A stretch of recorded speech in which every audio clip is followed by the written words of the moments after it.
നമസ്കാരം, ഏവർക്കും lemon PSC കോച്ചിങ്ങിലേക്ക് സ്വാഗതം.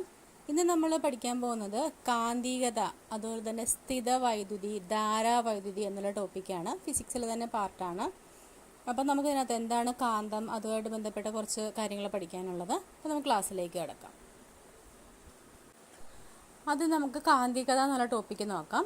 നമുക്ക് പ്രധാനമായിട്ട് രണ്ട് തരത്തിലുള്ള കാന്തങ്ങളുണ്ട്. എന്തൊക്കെയാണ്? സ്വാഭാവിക കാന്തങ്ങളും കൃത്രിമ കാന്തങ്ങളും. പ്രകൃതിയിൽ നിന്ന് നേരിട്ട് ലഭ്യമാകുന്ന കാന്തങ്ങളെയാണ് സ്വാഭാവിക കാന്തങ്ങൾ എന്ന് പറയുന്നത്. കൃത്രിമ കാന്തങ്ങൾ എന്ന് വെച്ചാൽ നമ്മൾ ലോകസങ്കരങ്ങളൊക്കെ ഉപയോഗിച്ച്, അൽനിക്കോ പോലുള്ള ലോകസങ്കരങ്ങളൊക്കെ ഉപയോഗിച്ച് നിർമ്മിച്ചെടുക്കുന്നതിനെയാണ് എന്തെന്ന് പറയുന്നത്, കൃത്രിമ കാന്തങ്ങൾ എന്ന് പറയുന്നത്. ഇപ്പം കൂടുതലായിട്ടും ഉപയോഗിക്കുന്നത് ഏതാണ്? ഈ കൃത്രിമ കാന്തങ്ങളാണ് കൂടുതലായിട്ടും ഉപയോഗിക്കുന്നത്. ഇനി അടുത്തത് ലോഡ് സ്റ്റോൺ. എന്താ പറയുന്നത്? എന്താണ് മാഗ്നറ്റ് എങ്ങനെ കണ്ടുപിടിച്ചെന്നാണ് പറയുന്നത്. അതായത് പണ്ട് കാലം മുതൽക്ക് ഈ ഒരു പദാർത്ഥങ്ങളുടെ കാന്തിക ഗുണങ്ങളെക്കുറിച്ച് അറിയാമായിരുന്നു. അങ്ങനെ BC 800 മഗ്നീഷ്യ എന്ന സ്ഥലത്ത് വെച്ച് കണ്ടെത്തിയ ഒരു ധാതുവിന് ഒരു അത്ഭുത സ്വഭാവം ഉള്ളതായിട്ട് മനസ്സിലായി. എന്താണ്? ഇരുമ്പ് കഷ്ണങ്ങളെ ആകർഷിക്കുന്നു എന്ന് മനസ്സിലായി. ഈ സ്വഭാവം പരിഗണിച്ചാണ് ഇതിനെന്ത് മാഗ്നറ്റൈറ്റ് എന്ന് പേര് കൊടുത്തത്. മഗ്നീഷ്യ എന്ന സ്ഥലത്ത് വെച്ച് കണ്ടെത്തിയത് കൊണ്ടാണ് ഇതിന് മാഗ്നറ്റൈറ്റ് എന്ന് കണ്ടെത്തിയത്. അപ്പോൾ അത് സ്വതന്ത്രമായിട്ട് തൂക്കിയിട്ടാൽ എങ്ങനെയാണ് ഒരു പ്രത്യേക ദിശ സൂചിപ്പിക്കുമെന്നും മനസ്സിലാക്കി. അതുകൊണ്ടാണ് ആ ഗുണവിശേഷം പ്രകടിപ്പിക്കുന്നതിലാണ് അതിന് എന്ത് ലീഡിങ് സ്റ്റോൺ, അങ്ങനെയാണ് അത് ലോഡ് സ്റ്റോൺ എന്ന് പറയുന്നത്, ലീഡിങ് സ്റ്റോൺ എന്ന് പേരിട്ടത്. ഇത്തരത്തിലുള്ള പ്രകൃതിയിലെ കാന്തങ്ങളെയാണ് എന്ത് സ്വാഭാവിക കാന്തങ്ങൾ എന്ന് പറയുന്നത്, ലോഡ് സ്റ്റോൺ. ഓക്കെ, അപ്പം മഗ്നീഷ്യ എന്ന സ്ഥലത്ത് വെച്ച് കണ്ടെത്തിയത് കൊണ്ടാണ് അതിന് മാഗ്നറ്റൈറ്റ് എന്ന പേരിട്ടത്. ഇനി അടുത്തത് കാണിച്ചിരിക്കുന്ന നോക്കിയ ഒരു പടം നോക്കിയാൽ എന്തിൻ്റെ പടമാണ്? ഒരു കാന്തിക കോംപ്ലക്സ് ആണ്. കാന്തിക കോംപ്ലക്സിൻ്റെ പടം. എന്തിനാണ് കാന്തിക കോംപ്ലക്സ് ഉപയോഗിക്കുന്നത്? ദിക്കുകൾ അറിയാനായിട്ടാണ് അല്ലേ? ദിക്കുകൾ അറിയാൻ വേണ്ടി ഉപയോഗിക്കുന്നത്. അതിന് എന്താണ് അത് ഉപയോഗിച്ചതെന്ന് വെച്ചാൽ അലൂമിനിയത്തിൻ്റെയോ പ്ലാസ്റ്റിക്കിൻ്റെയോ കേസിനകത്ത് സ്വതന്ത്രമായി തിരിയാൻ കഴിയുന്നൊക്കെ വിധം ക്രമീകരിച്ചിരിക്കുന്ന ഒരു കാന്ത സൂചിയാണ് കോമ്പസ് എന്നറിയപ്പെടുന്നത്. നിരപ്പായ പ്രതലത്തിൽ വെച്ചാൽ അതിലെ കാന്തസൂചി വേഗത്തിൽ നിശ്ചലമാകുകയും തെക്കു വടക്ക് ദിശയിൽ നിലകൊള്ളുകയും ചെയ്യുന്നു. അങ്ങനെ ദിക്കുകൾ അറിയാൻ വേണ്ടി ഉപയോഗിക്കുന്ന ഉപകരണമാണ് എന്തെന്ന് പറയുന്നത് കാന്തിക കോംപ്ലക്സ് എന്നറിയപ്പെടുന്നത്. ജസ്റ്റ് എന്താണെന്ന് മാത്രം ഓർത്താൽ മതി.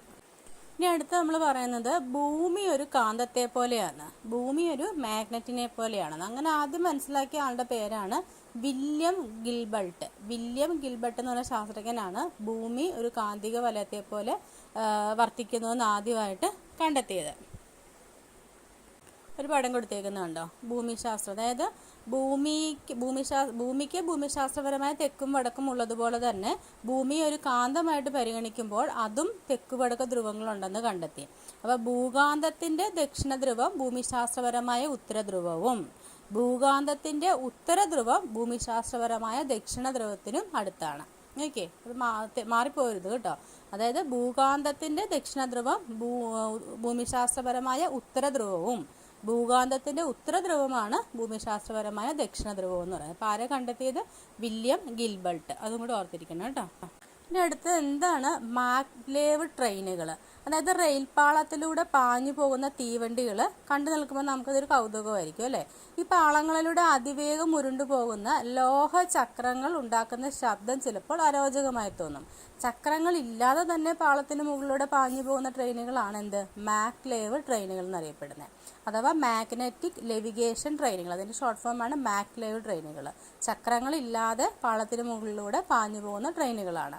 അപ്പോൾ ട്രെയിനിൻ്റെ എന്താ സംഭവം എന്ന് വെച്ചാൽ ഇതാണ്, ട്രെയിനിൻ്റെ അടിവശത്തുള്ള വൈദ്യുത കാന്തങ്ങളുടെ കാന്തിക പ്രഭാവവും പാളങ്ങളിലെ ക്രമീകരണങ്ങൾ മൂലം ഉണ്ടാകുന്ന കാന്തിക പ്രഭാവവും തമ്മിലുള്ള പ്രതിപ്രവർത്തനങ്ങൾ മൂലമാണ് ട്രെയിനുകൾ എന്താണ് പാളങ്ങളിൽ തൊടാതെ അവയിൽ നിന്ന് അല്പം ഉയർന്നു നിൽക്കുകയും കാന്തിക ശക്തിയാൽ തന്നെ അതിവേഗം മുന്നോട്ട് പോവുകയും ചെയ്യുന്നത്. കുറവ് ഉപയോഗിക്കുന്ന ട്രെയിനുകളാണ് മാഗ്ലേവ് ട്രെയിനുകൾ. എന്താണെന്ന് ജസ്റ്റ് ഒന്ന് ഓർത്തിരുന്നാൽ മതി. ഇതിൻ്റെ പ്രത്യേകത എന്ന് വെച്ചാൽ എന്താണ്? പാളങ്ങളും ട്രെയിനുകളും തമ്മിൽ തൊടാതെ തന്നെ ചലനം സംഭവിക്കുന്നതിനാൽ ഘർഷണം മൂലമുള്ള ഊർജ്ജ നഷ്ടവും ശബ്ദ മലിനീകരണവും കുറയ്ക്കാനായിട്ട് ഈ ഒരു സംവിധാനം സഹായിക്കുന്നു. ഓക്കെ, ഒന്ന് ഓർത്തിരുന്നാൽ മതി എന്താണ് മാഗ്ലേവ് ട്രെയിനുകൾ എന്നുള്ളത്. ഇനി അടുത്ത് നമ്മൾ പറയാൻ പോകുന്നത് എന്താണ് കാന്തിക ബലരേഖ, കാന്തിക മണ്ഡലം എന്ന് വെച്ചാൽ എന്താണെന്ന്. അതായത് നമ്മളൊരു കാന്തത്തെ വെച്ച് കഴിഞ്ഞിട്ടുണ്ടെങ്കിൽ കാന്തിക ബലത്തിൻ്റെ സ്വാധീനവും ദിശയും സൂചിപ്പിക്കുന്ന സാങ്കല്പിക രേഖകളെയാണ് കാന്തിക ബലരേഖകൾ എന്ന് പറയുന്നത്. അത് എപ്പോഴും എങ്ങനെയായിരിക്കും എന്ന് വെച്ചാൽ ഇവയുടെ ദിശയെന്ന് പറഞ്ഞാൽ ഉത്തര ധ്രുവത്തിൽ നിന്നും ദക്ഷിണ ധ്രുവത്തിലേക്കാണ് ഇവയുടെ ദിശയെന്നാണ് കരുതപ്പെടുന്നത്. ഇനിയിപ്പോൾ കാന്തത്തിനുള്ളിലാണെങ്കിൽ, കാന്തത്തിനകത്താണെങ്കിൽ ഇവയുടെ ദിശയെന്ന് പറഞ്ഞാൽ ദക്ഷിണ ധ്രുവത്തിൽ നിന്നും ഉത്തര ധ്രുവത്തിലേക്കാണ്. ദിശ എങ്ങനെയാണെന്ന് ചോദിക്കുവാണെങ്കിൽ ഉത്തര ധ്രുവത്തിൽ നിന്നും ദക്ഷിണ ധ്രുവത്തിലേക്കാണ്. കാന്തത്തിനകത്ത് ഇവയുടെ ദിശ എന്ന് പറഞ്ഞാൽ ദക്ഷിണ ധ്രുവത്തിൽ നിന്നും ഉത്തര ധ്രുവത്തിലേക്കാണ് കേട്ടോ. അങ്ങനെയാണ് പാതയെന്നാണ് കരുതപ്പെടുന്നത്. അതാണ് എന്താണ് കാന്തിക ബലരേഖകൾ എന്ന് വെച്ചിട്ടുണ്ടെങ്കിൽ അതിൻ്റെ ദിശയും, കാന്തിക ബലത്തിൻ്റെ ദിശയും സ്വാധീനവും സൂചിപ്പിക്കുന്ന സാങ്കല്പിക രേഖകൾ. പിന്നെന്താ, ഒരു കാന്തത്തിൻ്റെ ചുറ്റുമുള്ള എല്ലാ തലങ്ങളിലും എന്തനുഭവപ്പെടുന്നുണ്ട്? കാന്തിക പ്രഭാവം അനുഭവപ്പെടുന്നുണ്ട്. ഇനി അതുമായിട്ട് ബന്ധപ്പെട്ട ഒരു പോയിന്റാണ് കാന്തിക ഫ്ലക്സ് സാന്ദ്രത. എന്താണ് കാന്തിക ഫ്ലക്സ് സാന്ദ്രത എന്ന് നോക്കാം. അപ്പോൾ നമ്മൾ പറഞ്ഞു ഒരു കാന്തവുമായിട്ട് ബന്ധപ്പെട്ട എല്ലാ തലങ്ങളിലും എന്തുണ്ട്? കാന്തിക പ്രഭാവം അനുഭവപ്പെടുന്നു എന്ന് പറഞ്ഞല്ലേ. അങ്ങനെ യൂണിറ്റ് പരപ്പളവിൽ കൂടി കടന്നു പോകുന്ന, ലംബമായി കടന്നു പോകുന്ന കാന്തിക ബലരേഖകളുടെ എണ്ണത്തിനെയാണ് എന്ത് പറയുന്നത്? കാന്തിക ഫ്ലക്സ് സാന്ദ്രത എന്ന് പറയുന്നത്. യൂണിറ്റ് പരപ്പളവിൽ കൂടി ലംബമായി കടന്നു പോകുന്ന കാന്തിക ബലരേഖകളുടെ എണ്ണമാണ് ആ സ്ഥലത്തുള്ള കാന്തിക ഫ്ലക്സ് സാന്ദ്രത എന്ന് പറയുന്നത്. ഇത് ഏറ്റവും കൂടുതൽ എവിടെയായിരിക്കും? ധ്രുവങ്ങളിലായിരിക്കും. ഓക്കെ, ഇനി ഇതിനെക്കുറിച്ച് ഈ കാന്തിക ബലരേഖകളുടെ കുറച്ച് പ്രത്യേകത. കാന്തിക ബലരേഖകൾ പരസ്പരം ഗണ്ണിക്കുന്നില്ല, പരസ്പരം മുറിച്ച് കിടക്കുന്നില്ല. അതുപോലെ തന്നെ കാന്തങ്ങളുടെ സജാതീയ ധ്രുവങ്ങൾ, അതായത് ഒരുപോലെയുള്ള ധ്രുവങ്ങൾ അടുത്ത് വരുമ്പോൾ ബലരേഖകൾ എങ്ങനെയാണ് എന്ത് പറ്റുന്നു? വശങ്ങളിലേക്ക് വളഞ്ഞു പോകുന്നു. അതുപോലെ തന്നെ വിജാതീയ ധ്രുവങ്ങൾ അടുത്ത് വരുമ്പോൾ ബലരേഖകൾ എന്ത് ചെയ്യുന്നു? രേഖകളുടെ പാത ഒന്നിൻ്റെ ഉത്തര ധ്രുവത്തിൽ നിന്നും അടുത്തതിൻ്റെ ദക്ഷിണ ധ്രുവത്തിലേക്കായിരിക്കും. അപ്പോൾ അതൊന്നും പഠിക്കണം കേട്ടോ. കാന്തിക ബലരേഖകളുടെ പ്രത്യേകതകൾ എന്തെല്ലാമാണെന്നാണ് ആ 3 പോയിന്റ് പഠിക്കണം. ഇനി അടുത്ത നമ്മൾ പറയാൻ പോകുന്നത് എന്താണ് കാന്തിക മണ്ഡലം. അതായത് ഒരു കാന്തത്തിന് ചുറ്റും എല്ലാ ദിശകളിലും കാന്തിക പ്രഭാവം ഉണ്ടെന്ന് പറഞ്ഞു. അങ്ങനെ കാന്തിക പ്രഭാവം അനുഭവപ്പെടുന്ന മേഖലയെയാണ് അതിൻ്റെ കാന്തിക മണ്ഡലം എന്ന് പറയുന്നത്. അപ്പോൾ കാന്തിക ഫ്ലക്സ് സാന്ദ്രത എന്താണെന്ന് പറഞ്ഞു. യൂണിറ്റ് പരപ്പളവിൽ കൂടി കടന്നു പോകുന്ന കാന്തിക ബലരേഖകളുടെ എണ്ണം. ഇനി കാന്തിക മണ്ഡലം എന്ന് വെച്ചിട്ടുണ്ടെങ്കിൽ ഒരു കാന്തത്തിന് ചുറ്റും കാന്തിക പ്രഭാവം അനുഭവപ്പെടുന്ന മേഖലയിലെയാണ് കാന്തിക മണ്ഡലം എന്ന് പറയുന്നത്. കാന്തിക ബലരേഖകൾ നമ്മൾ മുമ്പേ പറഞ്ഞു. കാന്തിക ബലരേഖയുടെ പ്രത്യേകതകളാണ് പറഞ്ഞത്. പരസ്പരം ഗണ്ണിക്കുന്നില്ല. സജാതീയ ധ്രുവങ്ങൾ അടുത്ത് വരുമ്പോൾ ബലരേഖകൾ വളഞ്ഞു പോകുന്നു. ഇനി വിജാതീയ ധ്രുവങ്ങളാണെങ്കിൽ എന്ത് ചെയ്യുന്നു? ഉത്തര ധ്രുവത്തിൽ നിന്നും അടുത്ത ദക്ഷിണ ധ്രുവത്തിലേക്ക് ആയിരിക്കും അതിൻ്റെ പാത വരുന്നത്. ഇനി എന്താണ് കാന്തിക പ്രേരണം? അതെന്താണെന്നാണ് പറയാൻ പോകുന്നത്. എന്താണ്? കാന്തത്തിൻ്റെ സാന്നിധ്യം മൂലം ഒരു കാന്തിക വസ്തുവിന് കാന്തശക്തി ലഭിക്കുന്ന പ്രതിഭാസത്തിനെയാണ് കാന്തിക പ്രേരണം എന്ന് പറയുന്നത്. അപ്പോൾ കാന്തിക വസ്തുവിന് ലഭിക്കുന്ന കാന്തശക്തിയെ പ്രേരിത കാന്തശക്തി എന്ന് പറയുന്നു. ഒരു കാന്തത്തിൻ്റെ സ്ഥാനം, ഇപ്പോൾ നമ്മളൊരു കാന്തത്തിൻ്റെ അടുത്ത് ഒരു ആണി കൊണ്ട് വെക്കുകയാണെങ്കിൽ അതിങ്ങനെ അട്രാക്റ്റ് ചെയ്യും അല്ലേ. അപ്പോൾ ഒരു കാന്തത്തിൻ്റെ സാന്നിധ്യം മൂലം ഒരു കാന്തിക വസ്തുവിന് കാന്തശക്തി ലഭിക്കുന്ന പ്രതിഭാസത്തിനെയാണ് കാന്തിക പ്രേരണം എന്ന് പറയുന്നത്. അപ്പോൾ കാന്തിക വസ്തുവിന് ലഭിക്കുന്ന കാന്തിക ശക്തിയെ പ്രേരിത കാന്തശക്തി എന്നാണ് പറയുന്നത്. ഇനി അടുത്തൊരു പോയിന്റ്, സമ്പർക്കം മുഖേന ആയാലും സമ്പർക്കരഹിതമായാലും പ്രേരണ മൂലമുണ്ടാകുന്ന കാന്തിക ധ്രുവത അകന്ന അഗ്രത്ത് അതേ ധ്രുവവും അടുത്തുള്ള അഗ്രത്ത് വിപരീത ധ്രുവവും. നമുക്കറിയാമല്ലോ, അകന്ന അഗ്രത്ത് അതേ ധ്രുവവും അടുത്തുള്ള അഗ്രത്ത് എന്തായിരിക്കും? വിപരീത ധ്രുവവും ആയിരിക്കും. ഇനി അടുത്ത പോയിന്റാണ് എന്താണ് വശകത, റിറ്റൻറ്റിവിറ്റി, അതുപോലെ തന്നെ പെർമിയബിലിറ്റി എന്തൊക്കെയാണ്? വശകത എന്ന് വെച്ചാൽ ഒരു കാന്തിക മണ്ഡലത്തിൻ്റെ സ്വാധീനം കാരണം കാന്തവൽക്കരിക്കപ്പെടാനുള്ള കാന്തിക വസ്തുക്കളുടെ കഴിവിനെയാണ് വശകത എന്ന് പറയുന്നത്. എന്താണ്? കാന്തിക മണ്ഡലത്തെ നമ്മൾ പറഞ്ഞൊരു കാന്തത്തിന് ചുറ്റും കാന്തിക മണ്ഡലം അനുഭവപ്പെടുമെന്ന് പറയാം. അപ്പോൾ കാന്തിക മണ്ഡലത്തിൻ്റെ സാന്നിധ്യം കാരണം കാന്തവൽക്കപ്പെടാനുള്ള കാന്തിക വസ്തുക്കളുടെ കഴിവിനെയാണ് വശകത എന്ന് പറയുന്നത്. അങ്ങനെ ഒരു വസ്തുവിന് ഒരു കാന്തിക ശക്തി കിട്ടിയാൽ അത് നിലനിർത്താനുള്ള കഴിവാണ് റിറ്റൻറ്റിവിറ്റി എന്ന് പറയുന്നത്. മനസ്സിലായോ? അതായത് ഒരു കാന്തിക മണ്ഡലത്തിൻ്റെ സ്വാധീനം മൂലം കാന്തവൽക്കരിക്കപ്പെടാനുള്ള കഴിവ് വശകതയും ആ കിട്ടിയ കാന്തിക ശക്തി നിലനിർത്താനുള്ള കഴിവാണ് റിറ്റൻറ്റിവിറ്റി എന്ന് പറയുന്നത്. ഓക്കെ, ഒരു എക്സാമ്പിൾ നോക്കിയാൽ പച്ചിരിമ്പും ഉരുക്കും എടുക്കുകയാണെങ്കിൽ പച്ചിരിമ്പിന് എന്തായിരിക്കും? വശകത കൂടുതലായിരിക്കും അല്ലേ. കാന്തികവൽക്കരിക്കാനുള്ള കഴിവ് പച്ചിരിമ്പിനായിരിക്കും കൂടുതൽ. ഉരുക്കിന് റിറ്റൻറ്റിവിറ്റി കൂടുതലായിരിക്കും. അതായത് ആ കിട്ടിയ കാന്തിക ശക്തി നിലനിർത്താനുള്ള കഴിവ് ആർക്കായിരിക്കും കൂടുതൽ? ഉരുക്കിനായിരിക്കും കൂടുതൽ.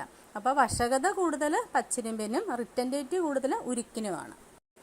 ഓക്കെ, ഇനി അടുത്തത് പെർമിയബിലിറ്റി. എന്താണ് പെർമിയബിലിറ്റി? ഇതുമായിട്ട് ബന്ധപ്പെട്ടൊരു പോയിന്റാണ്.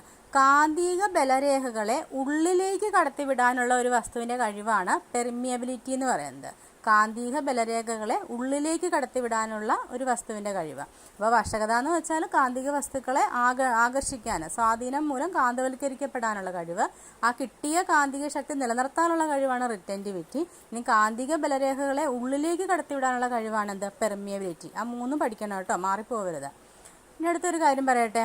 നമ്മളൊരു വൈദ്യുത കാന്തം അല്ലേ, എന്താണ് വൈദ്യുത കാന്തം എന്ന് പറഞ്ഞാൽ ഒരു പച്ചിരുമ്പിൽ ചുറ്റിയ ഒരു കവച ചെമ്പ് കമ്പിയിലൂടെ വൈദ്യുതി കടന്നു വിടുകയാണെങ്കിൽ നമുക്ക് എന്ത് ചെയ്യാം? വൈദ്യുത കാന്തങ്ങൾ നിർമ്മിക്കാം. അങ്ങനെ നിർമ്മിക്കുന്ന വൈദ്യുത കാന്തങ്ങളുടെ ശക്തി എങ്ങനെയാണ്? കമ്പിച്ചുരുളുടെ എണ്ണം, വൈദ്യുതിയുടെ അളവ്, അതുപോലെ തന്നെ കമ്പിച്ചുരുളിനകത്തുള്ള പച്ചിരുമ്പിൻ്റെ ചേതല വിസ്തീർണം എന്നിവയെ ആശ്രയിച്ചാണ് ഇരിക്കുന്നത്. അതുപോലെ തന്നെ വൈദ്യുത കാന്തങ്ങളെല്ലാം എന്താണ്? താൽക്കാലിക കാന്തങ്ങളാണ് അല്ലേ. വൈദ്യുത പ്രവാഹം എന്ന് വെച്ചാൽ അതിൻ്റെ കോറായിട്ട് പതിച്ചിന് പച്ചിരുമ്പിൻ്റെ കാന്തശക്തി നഷ്ടപ്പെടുന്നു. അപ്പോൾ എന്താണ് വൈദ്യുതകാന്തം എന്ന് വെച്ചാൽ? വൈദ്യുതകാന്തം എന്ന് വെച്ചിട്ടുണ്ടെങ്കിൽ പച്ചിരുമ്പിൽ ചുറ്റിയ കവചിതമായ ചെമ്പ് കമ്പിയിലൂടെ വൈദ്യുതി കടത്തിവിടുമ്പോഴാണ് വൈദ്യുതകാന്തങ്ങൾ നിർമ്മിക്കുകയാണ്. അപ്പോൾ അതിൽ എന്തൊക്കെ ആശ്രയിക്കുന്നു എന്നാണ് പറഞ്ഞത്? കമ്പിച്ചുരുളുടെ എണ്ണവും, വൈദ്യുതിയുടെ അളവും, അതുപോലെ തന്നെ പച്ചിരുമ്പിൻ്റെ ചേതല വിസ്തീർണവും. പിന്നെ വൈദ്യുതകാന്തങ്ങളൊക്കെ എല്ലാം താൽക്കാലിക കാന്തങ്ങളാണെന്ന് വെച്ചാൽ വൈദ്യുത പ്രവാഹം നിലച്ചാൽ അതിൻ്റെ കോർ എന്തായിരിക്കും? കോറിൻ്റെ ആ കാന്തിക ശക്തി നഷ്ടപ്പെടുന്നു. അപ്പോൾ അത് ഓർത്തിരിക്കുക. ഓക്കെ, അപ്പോൾ അത്രയാണ് നമ്മൾ ഈ കാന്തികത എന്നുള്ള ഈ ടോപ്പിക്കിൽ പഠിക്കുന്നത്. ഇനി അടുത്ത ടോപ്പിക്ക് എന്താണ്? സ്ഥിതവൈദ്യുതി. അതെന്താണെന്ന് നോക്കാം. ഓക്കെ, ഈ ടോപ്പിക്കിൽ നമ്മൾ പഠിക്കാൻ പോകുന്നത് സ്ഥിതവൈദ്യുതി. എന്താണ് സ്ഥിതവൈദ്യുതി നമുക്ക് നോക്കാം. നമ്മൾ പണ്ടൊക്കെ സ്കൂളിൽ പഠിക്കുമ്പം ചെയ്യാറുണ്ട്. നമ്മൾ സ്കെയിലിൽ ഇങ്ങനെ ഉരസിയിട്ട്, ഗ്ലാസിൻ്റെ അല്ല സ്കെയിലിൽ നമ്മൾ ഉരസിയിട്ട് പേപ്പർ കഷണത്തെ കാണിച്ച് എന്ത് പറ്റും? പേപ്പർ കഷണങ്ങളൊക്കെ ഈ സ്കെയിലിൽ പറ്റിപ്പിടിക്കുന്നതായിട്ട് കാണാം അല്ലേ. അപ്പോൾ ഇങ്ങനെ ചില വസ്തുക്കൾ പരസ്പരം ഉരസുമ്പോൾ അവയ്ക്ക് എന്ത് ചെയ്യും? മറ്റു വസ്തുക്കളെ ആകർഷിക്കാൻ കഴിയുന്നു. അപ്പോൾ നമുക്ക് ചില നോക്കാം. ഗ്ലാസ് റോഡും സിൽക്കും എന്ത് ചെയ്യുന്നു? ആകർഷിക്കും അല്ലേ. അതുപോലെ എബണൈറ്റും കമ്പിളിയും ആണെങ്കിലും എന്ത് ചെയ്യും? ആകർഷിക്കുന്നു. വേറൊരു കാര്യം ചോദിക്കട്ടെ, ഒരു സ്റ്റീലിൻ്റെ സ്പൂണും ഒരു പോളിസ്റ്ററും ആകർഷിക്കുമോ? ഇല്ല, ആകർഷിക്കില്ല. അപ്പോൾ ചില വസ്തുക്കൾ മാത്രമാണ് ഇങ്ങനെ ഉരസുമ്പോൾ ആകർഷിക്കുന്നത് അല്ലേ. ചിലവർക്ക് മാത്രം ആകർഷിക്കാനുള്ള കഴിവില്ല. ഞാനൊരു കാര്യം ചോദിക്കട്ടെ, നമുക്കറിയാം പദാർത്ഥങ്ങളൊക്കെ ഉണ്ടാക്കിയിരിക്കുന്നത് എന്തുകൊണ്ടാണ്? തന്മാത്രകൾ കൊണ്ടാണ് അല്ലേ. തന്മാത്രകളൊന്നും എങ്ങനെ ഉണ്ടാകുന്നത്? ആറ്റങ്ങൾ ചേർന്നിട്ടാണ് തന്മാത്രകൾ ഉണ്ടാകുന്നത്. നമ്മൾ കെമിസ്ട്രിയിൽ പഠിക്കുന്ന കാര്യമാണ്. ആറ്റത്തിലെ അടിസ്ഥാന ഘടകം ഏതാണ്? പ്രോട്ടോൺ, ന്യൂട്രോൺ, ഇലക്ട്രോൺ ആണ്. പ്രോട്ടോണിൻ്റെ ചാർജ് പോസിറ്റീവാണ്, ഇലക്ട്രോണിൻ്റെ ചാർജ് നെഗറ്റീവാണ്. ന്യൂട്രോണിനാണെങ്കിലോ ചാർജ് ഇല്ല. അതൊക്കെ നമുക്ക് അറിയാവുന്ന കാര്യങ്ങളാണ്. അപ്പോൾ ഒരു ആറ്റത്തിൽ പ്രോട്ടോണിൻ്റെയും ഇലക്ട്രോണിൻ്റെയും എണ്ണം തുല്യമായതുകൊണ്ടാണ് എന്ത്? ആറ്റം ന്യൂട്രൽ ആണ്, വൈദ്യുതപരമായി നിർവീര്യമാണെന്ന് പറയുന്നതിന് കാരണം ഇതാണ്. പ്രോട്ടോണിൻ്റെയും ഇലക്ട്രോണിൻ്റെയും എണ്ണം തുല്യമായതുകൊണ്ട്. അപ്പം നമുക്കറിയാം ഇലക്ട്രോൺ നഷ്ടപ്പെടുന്ന ആറ്റത്തിന് എന്തായിരിക്കും? പോസിറ്റീവ് ചാർജും ഇലക്ട്രോൺ സ്വീകരിക്കുന്ന ആറ്റത്തിന് നെഗറ്റീവ് ചാർജും ആയിരിക്കും. ഇപ്പം നമ്മൾ ഈ പറഞ്ഞ കേസിൽ ഗ്ലാസ് റോഡും സിൽക്കും കൂടെ ഉരസുമ്പോൾ ഗ്ലാസ് റോഡിന് എന്ത് പറ്റും? ഇലക്ട്രോൺ നഷ്ടപ്പെടുകയാണ്. അപ്പോൾ അതിന് പോസിറ്റീവ് ചാർജ് കിട്ടുന്നു. സിൽക്കിന് എന്തായിരിക്കും? Negative charge. അതുപോലെ എബണൈറ്റും കമ്പിളിയും. കമ്പിളിക്ക് അവിടെ ഇലക്ട്രോൺ നഷ്ടപ്പെടുന്നത്. അപ്പോൾ കമ്പിളിക്ക് പോസിറ്റീവ് ചാർജും എബണൈറ്റിന് എന്തായിരിക്കും? നെഗറ്റീവ് ചാർജും ആയിരിക്കും. അപ്പോൾ ഇങ്ങനെ ഒരു വസ്തുവിനെ വൈദ്യുത ചാർജുള്ളതാക്കി മാറ്റുന്ന പ്രവർത്തനത്തിനെയാണ് ചാർജിങ് അല്ലെങ്കിൽ വൈദ്യുതീകരണം എന്ന് പറയുന്നത്. ഓക്കെ, അപ്പോൾ ഇങ്ങനെ ഒരു വസ്തുവിൽ ഉണ്ടാകുന്ന വൈദ്യുത ചാർജ് ആ വസ്തുവിൽ തന്നെ അതേ സ്ഥാനത്ത് തങ്ങി നിൽക്കുകയാണെങ്കിൽ അത്തരം വൈദ്യുത ചാർജിനെയാണ് സ്ഥിതവൈദ്യുതി എന്ന് പറയുന്നത്. എന്താണ് പറഞ്ഞത്? ഒരു വസ്തുവിനെ വൈദ്യുതി ചാർജുള്ളതാക്കി മാറ്റുന്ന പ്രവർത്തനമാണ് വൈദ്യുതീകരണം എന്ന് പറഞ്ഞു. അങ്ങനെ ഒരു വസ്തുവിൽ ഉണ്ടാകുന്ന വൈദ്യുതി ചാർജ് അതേ വസ്തുവിൽ അതേ സ്ഥാനത്ത് തങ്ങി നിൽക്കുകയാണെങ്കിൽ അതിന് പറയുന്നതാണ് എന്ത്? സ്ഥിതവൈദ്യുതി എന്ന് പറയുന്നത്. ഇപ്പം നമ്മൾ പറഞ്ഞത് നോക്കട്ടെ, നമ്മളിപ്പോൾ ഈ പറഞ്ഞ ഈ സ്കെയില് ആകർഷിക്കുമെന്ന് പറഞ്ഞു അല്ലേ, പേപ്പർ കഷ്ണങ്ങളെ. അതുപോലെ ഒരു ലോഹ വസ്തുക്കൾ ഇതുപോലെ സ്ഥിതവൈദ്യുതി നിർത്താൻ പറ്റുമോ? പറ്റില്ല. എന്താ കാര്യം? നമ്മളിപ്പോൾ എന്തെങ്കിലും ഒരു ലോഹ ഉപരിതലത്തിൽ വൈദ്യുതീകരിക്കപ്പെടും. പക്ഷെ അതെന്താ? അത് ചാലകമായതുകൊണ്ട് അപ്പം തന്നെ മറ്റു ഭാഗങ്ങളിലേക്ക് ഇങ്ങനെ അത് വ്യാപിക്കുന്നു. അതുകൊണ്ട് അവയ്ക്ക് സ്ഥിതവൈദ്യുതി നിലനിർത്താൻ പറ്റില്ല. സ്ഥിതവൈദ്യുതി നിലനിർത്തണമല്ലോ, അതിനെയാണ് സ്ഥിതവൈദ്യുതി എന്ന് പറയുന്നത്. അതുകൊണ്ട് ലോഹങ്ങൾ സ്ഥിതവൈദ്യുത ചാർജ് രൂപപ്പെടുന്നില്ല. ഓക്കെ, ഇനി എന്തൊക്കെയാണ് ഈ വൈദ്യുത ചാർജിൻ്റെ സവിശേഷതകൾ? ചാർജുള്ള വസ്തുക്കൾ ചാർജ് ഇല്ലാത്ത വസ്തുക്കളെ എന്ത് ചെയ്യുന്നു? ആകർഷിക്കുന്നു അല്ലേ. അതുപോലെ തന്നെ വിജാതീയ ചാർജുകൾ ആകർഷിക്കുകയും സജാതീയ ചാർജുകൾ വികർഷിക്കും. വിജാതീയം എന്ന് വെച്ചാൽ പോസിറ്റീവ് നെഗറ്റീവും ആകർഷിക്കുന്നു. പോസിറ്റീവ് ആണെങ്കിലോ വികർഷിക്കുന്നു. അതുപോലെ നെഗറ്റീവ് ആണെങ്കിലോ വികർഷിക്കുന്നു. അതൊക്കെയാണ് എന്ത്? വൈദ്യുത ചാർജിൻ്റെ സവിശേഷതകളാണ്, നമുക്ക് അറിയാവുന്ന കാര്യങ്ങളൊക്കെ തന്നെയാണ്. അപ്പോൾ ഇത് ഓർത്തുക, എന്താ സ്ഥിതവൈദ്യുതി ഓർത്തിരിക്കുക, കിട്ടുന്ന ചാർജ് അതിൽ തന്നെ തങ്ങി നിൽക്കുകയാണെങ്കിൽ അതിന് പറയുന്ന പേരാണ് സ്ഥിതവൈദ്യുതി. ലോഹത്തിന് അങ്ങനെ ഒരു കഴിവില്ല, സ്ഥിതവൈദ്യുതി നിലനിർത്താനുള്ള കഴിവില്ല. നമുക്കറിയാം വൈദ്യുത ചാർജ് അളക്കുന്നത് എങ്ങനെയാണ്, കൂളം എന്നാണ് അതിന്റെ യൂണിറ്റ് അല്ലെ. വൈദ്യുത ചാർജിന്റെ യൂണിറ്റ് ആണ് കൂളം എന്ന് പറയുന്നത്. അതിന്റെ ചാർജ് എന്താണ്, ഒരു അദിശ അളവാണ് അല്ലെ, ദിശയിൽ അദിശ അളവാണ് വൈദ്യുത ചാർജ് എന്ന് പറയുന്നത്. ഇനി എന്താണ് എർത്തിങ്? എർത്തിങ് നമ്മൾ കേട്ടിട്ടുണ്ട് അല്ലേ. എർത്തിങ് എന്ന് വെച്ചിട്ടുണ്ടെങ്കിൽ ഒരു വസ്തുവിലെ, അതൊരു ഡിസ്ചാർജ് ഓർത്തിരിക്കുക കേട്ടോ, ഒരു വസ്തുവിന്റെ ചാർജ് നിർവീര്യമാകുന്ന പ്രവർത്തനത്തിനെയാണ് ഡിസ്ചാർജിങ് എന്ന് പറയുന്നത് കേട്ടോ. ഒരു വസ്തുവിന്റെ ചാർജ് ഇല്ലാണ്ടാകുന്ന പ്രവർത്തനം. എർത്തിങ് എന്ന് വെച്ചാൽ ഒരു വസ്തുവിനെ ലോഹജാലകം ഉപയോഗിച്ച് ഭൂമിയുമായി ബന്ധിപ്പിക്കുന്നതിനെയാണ് എർത്തിങ് എന്ന് പറയുന്നത്. അപ്പൊ ചാർജ് ഉള്ള ഒരു വസ്തുവിനെ എർത്ത് ചെയ്യുമ്പോൾ ഇലക്ട്രോണുകൾ എന്ത് ചെയ്യുന്നു, ഇലക്ട്രോണുകൾ ഭൂമിയിൽ നിന്ന് വസ്തുവിലേക്കും അതുപോലെ തന്നെ വസ്തുവിൽ നിന്ന് ഭൂമിയിലേക്കും പ്രവഹിച്ച് വസ്തുവിലെ ചാർജ് എന്ത് ചെയ്യുന്നു, നിർവീര്യമാകുന്നു. മനസ്സിലായോ? അപ്പോൾ ഭൂമി എല്ലാ സമയത്തും ഏതളവിലും ഇലക്ട്രോണുകളെ വിട്ടുകൊടുക്കുകയോ സ്വീകരിക്കുകയോ ചെയ്യും. അതുകൊണ്ടാണ് ഭൂമിയെ നമ്മൾ ഇലക്ട്രോൺ ബാങ്ക് എന്ന് വിളിക്കാറുണ്ട്. അപ്പോൾ അതിന് പ്രതീകമാണ് കൊടുത്തിരിക്കുന്നത്. അപ്പോൾ എർത്തിങ് എന്ന് വെച്ചാൽ ഒരു വസ്തുവിനെ ലോഹജാലകം ഉപയോഗിച്ച് ഭൂമിയുമായിട്ട് ബന്ധിപ്പിക്കുന്നതിനാണ് എർത്തിങ് എന്ന് പറയുന്നത്. അപ്പോൾ അങ്ങനെ ചെയ്യുമ്പോൾ ഇലക്ട്രോണുകൾ ഭൂമിയിൽ നിന്നും വസ്തുവിലേക്കും വസ്തുവിൽ നിന്ന് ഭൂമിയിലേക്കോ പ്രവഹിച്ച് എങ്ങനെയെങ്കിലും പ്രവഹിച്ച് എന്ത് ചെയ്യുന്നു, വൈദ്യുത ചാർജ് നിർവീര്യമാകുന്നു. അപ്പോൾ ഭൂമി ഏത് സമയത്ത് എന്താണ്, ഇലക്ട്രോണുകൾ വിട്ടുകൊടുക്കുകയോ സ്വീകരിക്കുകയോ ചെയ്യും. അതുകൊണ്ടാണ് ഭൂമിയെ നമ്മൾ നേരത്തെ പഠിച്ചിട്ടുള്ളതാണ് ഇലക്ട്രോൺ ബാങ്ക് എന്ന് വിളിക്കുന്നത്. അപ്പോൾ ആ ഒരു പ്രവർത്തനമാണ് എന്ത്, എർത്തിങ് എന്നറിയപ്പെടുന്നത്. അപ്പോൾ അതിൻ്റെ സിമ്പലാണ് കൊടുത്തിരിക്കുന്നത്, അത് ഓർക്കണം കേട്ടോ. ഇനി അടുത്തത് എന്താണ് സ്ഥിത വൈദ്യുത പ്രേരണം എന്ന് പറയുന്നത്. സ്ഥിത വൈദ്യുത പ്രേരണം അതായത് ചാർജ് ചെയ്ത ഒരു വസ്തുവിന്റെ സാന്നിധ്യം മൂലം മറ്റൊരു വസ്തുവിൽ നടക്കുന്ന ചാർജുകളുടെ പുനഃക്രമീകരണത്തിനെയാണ് സ്ഥിത വൈദ്യുത പ്രേരണം എന്ന് പറയുന്നത്. ഓക്കെ, ചാർജ് ഉള്ള ഒരു വസ്തുവിന്റെ സാന്നിധ്യം മൂലം മറ്റൊരു വസ്തുവിൽ ചാർജുകൾ ഉണ്ടാകുന്നത്, അതിനെയാണ് സ്ഥിത വൈദ്യുത പ്രേരണം. ഇതിലൊരു പോയിന്റ് എടുത്തിരിക്കുക, ഒരു ഇലക്ട്രോസ്കോപ്പിനെ പ്രേരണം വഴി ഏറെ നേരം നിലനിൽക്കത്തക്ക രീതിയിൽ ചാർജ് ചെയ്താൽ അതിൽ രൂപപ്പെടുന്ന ചാർജ് ചെയ്യാൻ ഉപയോഗിച്ച വസ്തുവിന്റെ വിപരീത ചാർജ് ആയിരിക്കും. അതൊന്ന് ഓർത്ത് വെക്കണം കേട്ടോ. ഇലക്ട്രോസ്കോപ്പിനെ നമ്മൾ ഒരു പ്രേരണം വഴി ഏറെ നേരം നിലനിൽക്കുന്ന രീതിയിൽ ചാർജ് ചെയ്ത് വെച്ചു. അപ്പോൾ അതിലുണ്ടാകുന്ന ചാർജ് എന്ന് പറയുന്നത് നമ്മൾ ഏത് വസ്തു ചെയ്യാൻ ഉപയോഗിച്ച വസ്തുവിന്റെ വിപരീത ചാർജ് ആയിരിക്കും. അതുകൂടെ ഓർത്തിരിക്കുക. ഇനി അടുത്തത് എന്താണ് കപ്പാസിറ്റർ എന്ന് പറയുന്നത്. കപ്പാസിറ്റർ എന്ന് വെച്ചിട്ടുണ്ടെങ്കിൽ വൈദ്യുത ചാർജിനെ സംഭരിച്ച് വെക്കാനും പിന്നെ എന്താണ്, അത് സംഭരിച്ച് വെക്കാൻ കഴിയുന്ന ഒരു സംവിധാനമാണ് കപ്പാസിറ്റർ എന്ന് പറയുന്നത്. വൈദ്യുത ചാർജ് ഏറെ നേരം സംഭരിച്ച് വെക്കാനും പിന്നെ അങ്ങനെ അവയ്ക്കിടയിലൊരു വൈദ്യുത മണ്ഡലം രൂപപ്പെടുന്നത് കൊണ്ടാണ് ഇങ്ങനെ ചാർജ് സംഭരിച്ച് വെക്കാൻ കഴിയുന്നത്. അപ്പം അങ്ങനെയുള്ള ഒരു സംവിധാനത്തിനെയാണ് എന്തെന്ന് പറയുന്നത്, കപ്പാസിറ്റർ എന്ന് പറയുന്നത്. അത് പിന്നെ ഒരു പോയിന്റ് ഉണ്ട്, എന്താണ് ഡൈഇലക്ട്രിക് എന്ന് വെച്ചിട്ടുണ്ടെങ്കിൽ രണ്ട് പ്ലേറ്റുകൾ നിശ്ചിത പരപ്പളവിലുള്ള ഒരു കപ്പാസിറ്ററിന്റെ വൈദ്യുതി സംഭരിക്കാനുള്ള ശേഷി വർദ്ധിപ്പിക്കാൻ പ്ലേറ്റുകൾക്കിടയിൽ അനുയോജ്യമായ ഇൻസുലേറ്റർ ഉപയോഗിക്കുന്നുണ്ട്. അപ്പം അങ്ങനെ ഉപയോഗിക്കുന്ന ഇൻസുലേറ്ററിനെയാണ് ഡൈഇലക്ട്രിക് എന്ന് പറയുന്നത്. കപ്പാസിറ്ററിന്റെ ഉള്ളിൽ വെക്കുന്ന ഇൻസുലേറ്റർ ആണ് ഡൈഇലക്ട്രിക് എന്ന് പറയുന്നത്. കപ്പാസിറ്റർ എന്താണെന്ന് മനസ്സിലായില്ലേ, വൈദ്യുതി സംഭരിച്ച് വെക്കുന്ന സംവിധാനമാണ് കപ്പാസിറ്റർ എന്ന് പറയുന്നത്. കപ്പാസിറ്റൻസിന്റെ യൂണിറ്റ് എന്താണ്, ഇങ്ങനെ ഈ വസ്തുക്കൾക്ക് വൈദ്യുതി ചാർജിനെ സംഭരിച്ച് വെക്കാനുള്ള കഴിവിനെയാണ് എന്തെന്ന് പറയുന്നത്, കപ്പാസിറ്റൻസ് എന്ന് പറയുന്നത്. കപ്പാസിറ്ററിന്റെ ചാർജ് സംഭരിക്കാനുള്ള ശേഷിയാണ് കപ്പാസിറ്റൻസ് എന്ന് പറയുന്നത്. അതിന്റെ യൂണിറ്റ് ചോദിച്ചിട്ടുണ്ട്, ഫാരഡ് ആണ് കപ്പാസിറ്റൻസിന്റെ യൂണിറ്റ്. ഒരു ഫാരഡ് എന്ന് പറഞ്ഞാൽ 10⁻⁶ മൈക്രോ ഫാരഡ് ആണ്, അല്ലെങ്കിൽ 10⁻12 പീക്കോ ഫാരഡ് അങ്ങനെയും പറയാം കേട്ടോ. അപ്പോൾ ഒരു ഫാരഡ് എന്ന് വെച്ചാൽ 10⁻⁶ മൈക്രോ ഫാരഡ് അല്ലെങ്കിൽ 10⁻12 പീക്കോ ഫാരഡ് ആണ്. ഇനി ഈ വൈദ്യുത ചാർജ് എങ്ങനെയാണ് വിതരണം ചെയ്യപ്പെടുന്നതെന്നാണ് നമ്മൾ നോക്കുന്നത്. അതായത് ഈ വൈദ്യുത ചാർജ് വിതരണം ചെയ്യപ്പെടുന്നത് ഒരു ചാലകത്തിന്റെ ഉപരിതലത്തിൽ മാത്രമായിരിക്കും. കൂർത്ത അഗ്രങ്ങളിൽ എങ്ങനെ ആയിരിക്കും, ചാർജിന്റെ അളവ് കൂടുതലായിരിക്കും. അപ്പോൾ ഒരു ചാലകത്തിൽ വിതരണം ചെയ്യപ്പെടുന്ന ചാർജ് അതിന്റെ ഉപരിതലത്തിൽ മാത്രമേ ഉണ്ടാവുള്ളൂ ചാർജ്. അത് ഏറ്റവും കൂടുതലായിട്ട് കാണുന്നത് എവിടെയായിരിക്കും, അഗ്രങ്ങളിലായിരിക്കും, കൂർത്ത അഗ്രങ്ങളിലായിരിക്കും കാണുന്നത്. ഇനി അടുത്ത് നമ്മൾ പറയാൻ പോകുന്നത് ഇടിയും മിന്നലുമാണ്. നമുക്കറിയാം മഴക്കാലത്തൊക്കെ എപ്പോഴും ഇങ്ങനെ ഇടിമിന്നൽ ഉണ്ടാകുന്നുണ്ട് അല്ലേ.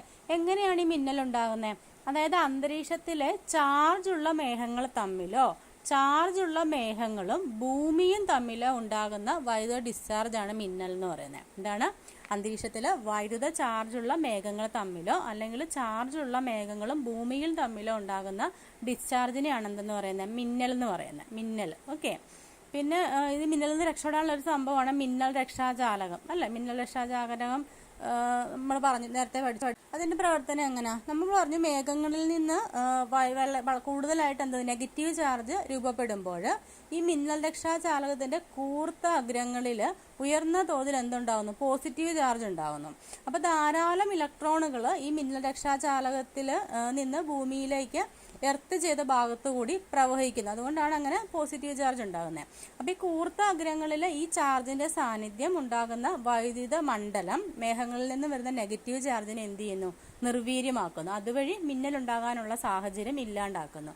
അങ്ങനെയാണ് എന്ത് ചെയ്യുന്നത്? മിന്നൽ രക്ഷാചാലകം, അതായത് മേഘങ്ങളിൽ നിന്ന് വരുന്ന നെഗറ്റീവ് ചാർജിനെ ഈ മിന്നൽ രക്ഷാചാലകത്തിന്റെ മുകളിലുള്ള പോസിറ്റീവ് ചാർജ് എന്ത് ചെയ്യുന്നു? നിർവീര്യമാക്കുന്നു. അങ്ങനെ മിന്നൽ ഉണ്ടാകാനുള്ള സാഹചര്യം ഇല്ലാണ്ടാക്കുന്നു. അപ്പൊ അങ്ങനെയാണ് ഈ മിന്നൽ രക്ഷാചാലകം പ്രവർത്തിക്കുന്നത്.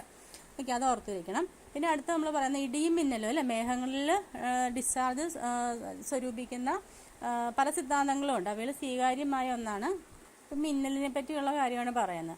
തറനിരപ്പിൽ നിന്ന് വളരെ ഉയരത്തിൽ സ്ഥിതി ചെയ്യുന്ന മേഘങ്ങളുടെ മുകൾ ഭാഗം തണുത്തുറഞ്ഞ് മഞ്ഞുകണങ്ങളാകുന്നു. അപ്പൊ ശക്തമായ വായുപ്രവാഹത്തിൽ ഇത്തരം കണങ്ങൾ തമ്മിൽ എന്ത് ചെയ്യുന്നു? ഉരസി ഘർഷണം വഴി ഇലക്ട്രോൺ കൈമാറ്റം നടക്കുന്നു അല്ലേ? അപ്പോഴത്തേനും ഈ ഇലക്ട്രോൺ ലഭിച്ച മഞ്ഞുകണങ്ങൾ താഴെ ഭാഗത്തും ഇലക്ട്രോൺ നഷ്ടപ്പെട്ടവ മുകൾ ഭാഗത്തുമായിട്ട് നിലകൊള്ളുന്നു. ഇങ്ങനെ 100 കണക്കിന് കൂളോം ചാർജുകൾ എന്ത് ചെയ്യുന്നു? ഇങ്ങനെ സ്വരൂപിക്കപ്പെടുന്നു. ഇത്രയും ഉയർന്ന അളവിലുള്ള ചാർജ് ഇൻസുലേറ്റർ ആയ വായുവിനെ വൈദ്യുത ചാലകമാക്കി മാറ്റാൻ എന്താണ്? പര്യാപ്തമാണ്. അപ്പൊ 1000 കണക്കിന് ആംപിയർ വൈദ്യുതി ഞൊടിയിൽ വായുവിൽ കൂടെ പ്രവഹിക്കുന്നത് മൂലം പ്രകാശം ഉണ്ട്. അതിനെയാണ് മിന്നൽ എന്ന് പറയുന്നത്. അപ്പൊ അതോടൊപ്പം തന്നെ വളരെ ഉയർന്ന താപനിലയിൽ വായുവിനുണ്ടാകുന്ന ക്രമാതീതമായ വികസനം മൂലമാണ് പ്രകമ്പനമാണ് ഇടിനാദം. ഒന്നുമില്ല, ഇത്രയേ ഉള്ളൂ. മേഘങ്ങൾ തമ്മിൽ ഇങ്ങനെ ഉരസുന്നത് ഫലമായിട്ട് ഘർഷണം മൂലം അവർക്ക് എന്ത് ചെയ്യുന്നു? ഇലക്ട്രോൺ കൈമാറ്റം നടക്കുന്നു. അങ്ങനെ ഈ ഇലക്ട്രോൺ കിട്ടിയ മഞ്ഞുകണങ്ങൾ താഴ്ഭാഗത്തും ഇലക്ട്രോൺ നഷ്ടപ്പെട്ടത് മേഘങ്ങളുടെ മുകൾ ഭാഗത്തുമായിട്ട് നിലകൊള്ളുന്നു. അങ്ങനെ അവർക്ക് നല്ലൊരു ചാർജ് ഉണ്ടാകുന്നു. ഈ ചാർജ് നമ്മൾ അപ്പം എന്താണ്? ഈ ഉയർന്ന ചാർജ് ഇൻസുലേറ്ററായിട്ടും വായുവിനെ എന്ത് ചെയ്യുന്നു? ചാലകമാക്കി മാറ്റാൻ പറ്റും. അങ്ങനെയാണ് അവയിൽ പ്രകാശം ഉണ്ടാകുന്നത് മൂലമാണ് മിന്നൽ ഉണ്ടാകുന്നത്. അപ്പം അതോടൊപ്പം വായുവിനുണ്ടാകുന്ന ക്രമാതീതമായ വികാസം മൂലമുണ്ടാകുന്ന പ്രകമ്പനമാണ് ഇടിനാദം എന്ന് പറയുന്നത്. ഓക്കെ, ഇനി അടുത്ത ബെഞ്ചമിൻ ഫ്രാങ്ക്ലിനെ കുറിച്ചാണ്. ബെഞ്ചമിൻ ഫ്രാങ്ക്ലിൻ എവിടെ ജനിച്ചത്? അമേരിക്കയിലെ ബോസ്റ്റണിലാണ് ജനിച്ചത് 1706. ഈ വൈദ്യുത ചാർജുകളെ പോസിറ്റീവ് എന്നും നെഗറ്റീവ് എന്നും നാമകരണം ചെയ്ത അദ്ദേഹമാണ്. അത് പഠിക്കണം കേട്ടോ. വൈദ്യുത ചാർജുകളെ പോസിറ്റീവ് എന്നും നെഗറ്റീവ് എന്നും നാമകരണം ചെയ്ത ആരാണ്? ബെഞ്ചമിൻ ഫ്രാങ്ക്ലിൻ ആണ്. അമേരിക്കയിലെ ഫിലാഡൽഫിയയിലെ ഫിലാഡൽഫിയയിൽ വൈസ് പ്രസിഡന്റ് ആയിട്ടുണ്ട്. അതുപോലെ തന്നെ അദ്ദേഹത്തിന്റെ നിരീക്ഷണങ്ങളിൽ നിന്നാണ് മിന്നലിന് കാരണം ചാർജുകളുടെ ഒഴുക്കാണെന്ന് കണ്ടെത്തിയത്. അപ്പോൾ അത് ഓർത്തിരിക്കുക. പോസിറ്റീവ് എന്ന് നെഗറ്റീവ് എന്ന് നാമകരണം ചെയ്തൊക്കെ ആരാണ്? ബെഞ്ചമിൻ ഫ്രാങ്ക്ലിനാണ്. അപ്പോൾ ഇത്രയും കാര്യങ്ങളാണ് നമ്മൾ ഈ ഒരു ഭാഗത്ത് പഠിച്ചത്, സ്ഥിതവൈദ്യുതി എന്നുള്ള ഭാഗത്ത് പഠിച്ചത്. ഇനി അടുത്തത് ധാരാവൈദ്യുതിയാണ്. അപ്പോൾ അതിനെപ്പറ്റി നോക്കും. അപ്പോൾ മിന്നൽ എന്താണ്, പിന്നെ ഫ്രാങ്ക്ലിന്റെ കാര്യം, മിന്നൽ രക്ഷാചാലകം പ്രവർത്തിക്കുന്നത് എന്താണെന്നൊക്കെ മനസ്സിലായല്ലോ അല്ലേ? അപ്പോൾ ജസ്റ്റ് ഓർത്തെടുത്താൽ മതി, ചോദിച്ചാൽ പറയാവുന്ന രീതിയിൽ. അടുത്ത നമ്മൾ നോക്കാൻ പോകുന്നത് എന്താണ്? ധാരാവൈദ്യുതിനെ പറ്റിയാണ്. നമ്മളിപ്പോൾ കുറച്ചു മുമ്പ് പറഞ്ഞാണ് ഉരസൽ മൂലം വൈദ്യുത ചാർജ് ഉണ്ടാകുന്നൊക്കെ നമ്മൾ പറഞ്ഞു. ഇനി അടുത്ത എന്താണ് ധാരാവൈദ്യുതി? അപ്പോൾ അതിന് മുമ്പ് കുറച്ച് 2-3 ടേംസ് ചോദിക്കാറുള്ളതാണ് PSC. എന്താണ് പൊട്ടൻഷ്യൽ വ്യത്യാസം? പൊട്ടൻഷ്യൽ വ്യത്യാസം കറണ്ടും തമ്മിലുള്ള റിലേഷൻ എന്താണ്? പൊട്ടൻഷ്യൽ വ്യത്യാസം എന്ന് പറഞ്ഞാൽ ഒരു ചാലകത്തിലെ 2 ബിന്ദുക്കൾക്കിടയിൽ ഒരു വൈദ്യുത പ്രവാഹം ഉണ്ടാകണമെങ്കിൽ ആ ബിന്ദുക്കൾ തമ്മിൽ ഇലക്ട്രിക്കൽ പൊട്ടൻഷ്യൽ വ്യത്യാസം ഉണ്ടായിരിക്കണം. ഇലക്ട്രിക്കൽ പൊട്ടൻഷ്യൽ കൂടിയ ഭാഗത്തു നിന്നും കുറഞ്ഞ ഭാഗത്തേക്കാണ് കറണ്ട് ഒഴുകുന്നത്. അപ്പോൾ അതാണ് പൊട്ടൻഷ്യൽ വ്യത്യാസം എന്ന് പറയുന്നത്. ഇതിന്റെ യൂണിറ്റ് വോൾട്ടാണ്. ക്യാപിറ്റൽ V വെച്ചിട്ടാണ് ഡിനോട്ട് ചെയ്യുന്നത്. വോൾട്ടാണ് ഇതിന്റെ യൂണിറ്റ്. ഈ പൊട്ടൻഷ്യൽ വ്യത്യാസം അളക്കാനുള്ള ഉപകരണമാണ് വോൾട്ട് മീറ്റർ. എന്താണ് വോൾട്ട് മീറ്റർ എന്ന് പറയുന്നത്? ഒരു ബിന്ദുവിൽ നിന്നും മറ്റൊരു ബിന്ദുവിലേക്ക് 1 കൂളോം ചാർജ് എത്തിക്കാൻ വേണ്ടി 1 ജൂൾ പ്രവൃത്തി ചെയ്തുവെങ്കിൽ ആ ബിന്ദുക്കൾ തമ്മിലുള്ള പൊട്ടൻഷ്യൽ വ്യത്യാസം എത്ര ആയിരിക്കും? 1 വോൾട്ട് ആയിരിക്കും. അപ്പോൾ എന്താണ് 1 വോൾട്ട് എന്നാ പറഞ്ഞ്? ഒരു ബിന്ദുവിൽ നിന്നും മറ്റൊരു ബിന്ദുവിലേക്ക് 1 കൂളോം ചാർജ് എത്തിക്കാൻ വേണ്ടി 1 ജൂൾ പ്രവൃത്തി ചെയ്തുവെങ്കിൽ ആ ബിന്ദുക്കൾ തമ്മിലുള്ള പൊട്ടൻഷ്യൽ വ്യത്യാസം എത്ര ആയിരിക്കും? 1 വോൾട്ട് ആയിരിക്കും. അപ്പോൾ അതാണ് പൊട്ടൻഷ്യൽ വ്യത്യാസം കറണ്ടും തമ്മിലുള്ള റിലേഷൻ. പൊട്ടൻഷ്യൽ വ്യത്യാസം എന്താണെന്ന് മനസ്സിലായില്ലേ? ഇനി എന്താണ് 1 കൂളോം ചാർജ് എന്ന് വെച്ചാൽ എന്താണ്? നമുക്കറിയാം വൈദ്യുത ചാർജിന്റെ യൂണിറ്റ് ആണ് കൂളോം എന്ന് പറയുന്നത്. ഒരേ വൈദ്യുത ചാർജുള്ള 2 സൂക്ഷ്മ വസ്തുക്കൾ ശൂന്യതയിൽ 1 മീറ്റർ അകലത്തിൽ സ്ഥിതി ചെയ്യുമ്പോൾ അവയ്ക്കിടയിൽ അനുഭവപ്പെടുന്ന വികർഷണ ബലം, അതായത് 9 × 10⁹ ന്യൂട്ടൺ ആണെങ്കിൽ അവയുടെ ചാർജുകൾ 1 കൂളോൺ വീതമായിരിക്കും. ഇത് ഇലക്ട്രോണുകളുടെ ചാർജിന് ഇലക്ട്രോണിൻ്റെ ചാർജ് എത്രയാണ്? 6.25 × 10⁻18 ആണ്. അപ്പോൾ അതിൻ്റെ ചാർജിന് തുല്യമാണ്. അതാണ് 1 കൂളോം എന്ന് പറയുന്നത്. എന്താണ്? ഒരേ വൈദ്യുത ചാർജുള്ള രണ്ട് സൂക്ഷ്മ വസ്തുക്കൾ ശൂന്യതയിൽ 1 മീറ്റർ അകലത്തിൽ സ്ഥിതി ചെയ്യുമ്പോൾ അവയ്ക്കിടയിൽ അനുഭവപ്പെടുന്ന വികർഷണ ബലം 9 × 10⁹ ആണെങ്കിൽ അവയുടെ ചാർജുകൾ 1 കൂളോം വീതമായിരിക്കും. നമ്മൾ കഴിഞ്ഞ ചാപ്റ്ററിൽ പഠിച്ചാണ്. ഭൗമോപരിതലത്തിൽ സ്ഥിതി ചെയ്യുന്ന 10⁹ കിലോഗ്രാം മാസമുള്ള ഒരു വസ്തുവിൽ ഭൂമി പ്രയോഗിക്കുന്ന ആകർഷണ ബലമാണിത് 9 × 10⁹ ന്യൂട്ടൺ എന്ന് പറയുന്നത്, അല്ലേ? നമ്മൾ നേരത്തെ പഠിച്ചതാണ്. അതൊന്ന് ഓർത്തിരിക്കുക. ഇനി അടുത്ത നമ്മൾ പറയാൻ പോകുന്ന ഒരു കൂളോം എന്താന്ന് പറഞ്ഞു, ഒരു വോൾട്ട് എന്താന്ന് പറഞ്ഞു, പൊട്ടൻഷ്യൽ വ്യത്യാസം എന്താന്ന് പറഞ്ഞു. ഇനി അടുത്തതാണ് വിദ്യുത് ചാലക ബലം. അതായത് ഒരു ചാലകത്തിൻ്റെ അഗ്രങ്ങൾക്കിടയിൽ പൊട്ടൻഷ്യൽ വ്യത്യാസം നിലനിർത്താനുള്ള കഴിവിനെയാണ് വിദ്യുത് ചാലക ബലം എന്ന് പറയുന്നത്. ഒരു വൈദ്യുത സ്രോതസ്സ് തുറന്ന സർക്യൂട്ടിലായിരിക്കുമ്പോൾ അതിൻ്റെ ടെർമിനലുകൾക്കിടയിലുള്ള പൊട്ടൻഷ്യൽ വ്യത്യാസമാണ് ആ സെക്ഷൻ വൈദ്യുത ബലം അല്ലെങ്കിൽ EMF. നമ്മൾ നേരത്തെ പഠിക്കുന്നതാണ് EMF എന്ന് പറയുന്നത്, അല്ലേ? അതെന്താണ്? വോൾട്ട് എന്നാണ് അതിൻ്റെ യൂണിറ്റ്. അപ്പോൾ വിദ്യുത് ചാലക ബലം എന്ന് വെച്ചാൽ ഒരു ചാലകത്തിൻ്റെ അഗ്രങ്ങൾക്കിടയിൽ പൊട്ടൻഷ്യൽ വ്യത്യാസം നിലനിർത്താനുള്ള കഴിവിനെയാണെന്ന് പറയുന്നത് വിദ്യുത് ചാലക ബലം എന്ന് പറയുന്നത്. നോക്കിയേ, അപ്പോൾ നമ്മൾ വോൾട്ട് മീറ്ററിൻ്റെ കാര്യം പറഞ്ഞു. എന്താണ് വോൾട്ട് മീറ്റർ? എന്തിനാണ് ഉപയോഗിക്കുന്നത്? പൊട്ടൻഷ്യൽ വ്യത്യാസം അളക്കാനായിട്ടുള്ള ഉപകരണമാണ് വോൾട്ട് മീറ്റർ എന്ന് പറയുന്നു. അപ്പോൾ പൊട്ടൻഷ്യൽ വ്യത്യാസവും EMFഉം അളക്കുന്നതിനുള്ള ഉപകരണമാണ് വോൾട്ട് മീറ്റർ. ഇതിൻ്റെ പോസിറ്റീവ് ടെർമിനലിനെ സെല്ലിൻ്റെ പോസിറ്റീവ് ഭാഗത്തോടും നെഗറ്റീവ് ടെർമിനലിനെ സെല്ലിൻ്റെ നെഗറ്റീവ് ഭാഗത്തോടും ചേർത്തു വെക്കത്തക്കവണ്ണം സർക്യൂട്ടിൽ ഉൾപ്പെടുത്താനായിട്ട്, അങ്ങനെ വേണം ഉൾപ്പെടുത്താനായിട്ട്. അപ്പോൾ പൊട്ടൻഷ്യൽ വ്യത്യാസം അളക്കേണ്ട ബിന്ദുക്കൾക്കും വോൾട്ട് മീറ്ററിനും തമ്മിൽ സമാന്തരമായിട്ടാണ് ഘടിപ്പിക്കുന്നത്. അതിന് ചിഹ്നമാണ് കൊടുത്തിരിക്കുന്നത്. ഉണ്ടോ? വോൾട്ട് മീറ്ററിൻ്റെ V വെച്ചിട്ട് ഒരു സിമ്പിൾ. അപ്പോൾ എന്താണ് വോൾട്ട് മീറ്റർ എന്ന് അറിയാലോ? എന്താണ്? വോൾട്ടേജും അതുപോലെ തന്നെ EMF, പൊട്ടൻഷ്യൽ വ്യത്യാസവും EMF അളക്കാനുള്ള ഉപകരണമാണ്. ഇനി അടുത്ത് നമ്മൾ നോക്കാൻ പോകുന്നത് സെല്ലുകളെ നമുക്ക് രണ്ട് രീതിയിൽ കണക്ട് ചെയ്യാം. എങ്ങനെയാണ്? ശ്രേണി രീതിയിലും സമാന്തര രീതിയിലും. അപ്പോൾ ഒന്നാമത് കാണിച്ചിരിക്കുന്നതാണ് ശ്രേണി രീതിയിൽ. അതായത് ഒരു സെല്ലിൻ്റെ പോസിറ്റീവിനെ രണ്ടാമത്തെ സെല്ലിൻ്റെ നെഗറ്റീവോടെ ക്രമത്തിൽ അങ്ങനെ ഘടിപ്പിച്ച് പോകുന്നതാണ് ശ്രേണി രീതി എന്ന് പറയുന്നത്. അപ്പോൾ ഇതിൻ്റെ സവിശേഷത എന്ന് വെച്ചാൽ ആകെ EMF എന്ന് പറഞ്ഞാൽ സർക്യൂട്ടിലെ സെല്ലുകളുടെ EMFന് തുല്യമായിരിക്കും. അപ്പോൾ ഓരോ സെല്ലുടെയും കടന്നു പോകുന്ന വൈദ്യുതി എങ്ങനെയായിരിക്കും? കറണ്ടും തുല്യമായിരിക്കും. അതുകൊണ്ട് തന്നെ സർക്യൂട്ടിൻ്റെ ബാറ്ററി ഉളവാക്കുന്ന ആന്തര പ്രതിരോധം കൂടുതലായിരിക്കും. ഉയർന്ന വോൾട്ടതയിൽ ബാഹ്യ സർക്യൂട്ടിൽ കറണ്ട് വർദ്ധിപ്പിക്കുകയാണ് ചെയ്യുന്നത് ശ്രേണി രീതിയിൽ. ഇനി സമാന്തര രീതി എന്ന് പറയുമ്പോൾ ഇങ്ങനെയാണ് വരുന്നത്. കണ്ടോ? ഇങ്ങനെ വരുന്നത് രണ്ടാമത്തെ പടം കണ്ടോ? അതാണ് സമാന്തര രീതി. അപ്പോൾ സമാന്തര രീതിയാകുമ്പം EMFിലൂടെയുള്ള സെല്ലുകളാണെങ്കിൽ ആകെ EMF സർക്യൂട്ടിലെ EMFന് തുല്യമായിരിക്കും. അതുപോലെ തന്നെ കറണ്ട് എന്ത് ചെയ്യുന്നത്? കറണ്ട് വിഭജിച്ച് നൽകുകയാണ് ചെയ്യുന്നത്, അല്ലേ? ഓരോന്നിനെ വിഭജിച്ച് നൽകുകയാണ് ചെയ്യുന്നത്. അതുപോലെ തന്നെ ആന്തര പ്രതിരോധം കുറവായിരിക്കും.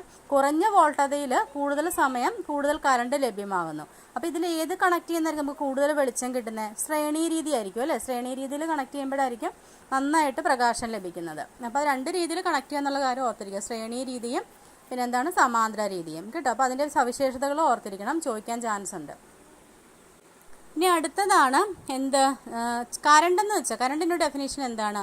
ഒരു സെക്കൻഡിൽ ഒരു ചാലകത്തിലൂടെ ഒഴുകുന്ന വൈദ്യുത ചാർജിൻ്റെ അളവിനെയാണ് എന്താണ് വൈദ്യുത പ്രവാഹ തീവ്രത അല്ലെങ്കിൽ കറണ്ട് എന്ന് പറയുന്നത്. എന്താണ്? ഒരു സെക്കൻഡിൽ ഒരു ചാലകത്തിലൂടെ ഒഴുകുന്ന ചാർജിൻ്റെ അളവ്, അതിനെയാണ് വൈദ്യുത പ്രവാഹ തീവ്രത അല്ലെങ്കിൽ കറണ്ട് എന്ന് പറയുന്നത്. അപ്പോൾ എന്താ കറണ്ടിൻ്റെ ഇക്വേഷൻ? കറണ്ട് എന്ന് പറഞ്ഞാൽ ചാർജിൻ്റെ അളവ് ഇടവേളയുടെ പ്രവഹിച്ച സമയം. ചാർജിൻ്റെ അളവിന് Q എന്ന് എഴുതണം, Q/T. അപ്പോൾ I = എന്താണ്? Q/T ആയിരിക്കും. അതിൻ്റെ യൂണിറ്റ് എന്താണ്? ആംബിയർ ആണ്, അല്ലേ? കറണ്ടിൻ്റെ യൂണിറ്റ് ആംബിയർ. വൈദ്യുത ചാർജിൻ്റെ യൂണിറ്റ് ആണ് കൂളം. അത് ഓർക്കണം കേട്ടോ. വൈദ്യുത ചാർജിൻ്റെ യൂണിറ്റ് കൂളവും കറണ്ടിൻ്റെ യൂണിറ്റ് ആംബിയറുമാണ്. ഇനി അടുത്ത് നോക്കി, അമീറ്റർ. എന്താണ് അമീറ്റർ എന്ന് പറഞ്ഞാൽ? ഇലക്ട്രിക് കറണ്ട് അളക്കുന്നതിനുള്ള ഉപകരണമാണ് അമീറ്റർ എന്ന് പറയുന്നത്. ഈ ഉപകരണത്തിൻ്റെ പോസിറ്റീവ് ടെർമിനൽ സെല്ലിൻ്റെ പോസിറ്റീവിനോടും നെഗറ്റീവിനെ എന്ത് ചെയ്യും? സെല്ലിൻ്റെ നെഗറ്റീവിനോട് കൂടി ബന്ധിപ്പിക്കുന്നു. അപ്പോൾ അമീറ്റർ സർക്യൂട്ടിൽ ശ്രേണി രീതിയിൽ വേണം എന്ത് ചെയ്യാനായിട്ട്? ഉൾപ്പെടുത്താനായിട്ട്. ഇതിൻ്റെ കറണ്ടിൻ്റെ അടിസ്ഥാനപ്പെടുത്തി കറണ്ട് വരുമ്പോൾ സൂചിയുടെ കറണ്ടിനെ അടിസ്ഥാനപ്പെടുത്തി ചലിക്കുന്നു.